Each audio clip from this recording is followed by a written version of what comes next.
Ryan, this isn't personal. Number one, I'm totally against this project. None of it makes sense to myself and many other taxpayers. He does have a great support of the fan club here. I'd like to know how many of them are taxpayers. I pay taxes on several properties in Bristol. When taxes go up, it comes out of my pocket. None of the figures work for me. As a developer, I've been building for 48 years. They've gone through two major developers, have backed out. Banks won't lend money. I just can't see my tax dollars and your tax dollars and these people's tax dollars supporting a project. I read an article today, I believe Mr. Collins, it was written by Mr. Collins, that they're going to pay back the first $7 million out of the commercial loan, out of commercial property. But again, 2 weeks ago, they said commercial, there wasn't really room for commercial. So I'm kind of confused. About 8 years ago, I bought a white towel and they threw it in. I said, I can't figure out what's going on in Bristol. But I didn't want to spend the money on the white towel today because I may need it for my taxes in 2 or 3 years. Where are these millions coming from? As a developer, when I do a commercial piece of property, I have to allow so many parking spots.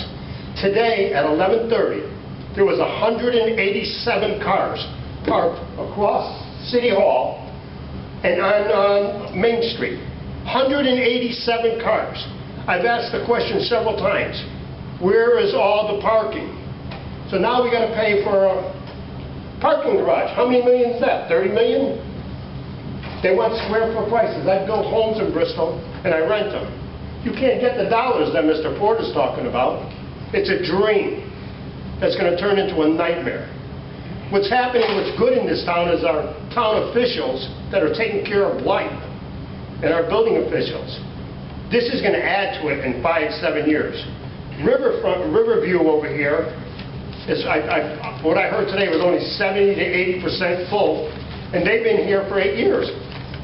So what makes out-of-state people come to Bristol and say they're going to fill it, and they're going to pay us back with the money they have coming in? None of this makes sense to me. It's going to be millions and millions and millions of dollars going nowhere.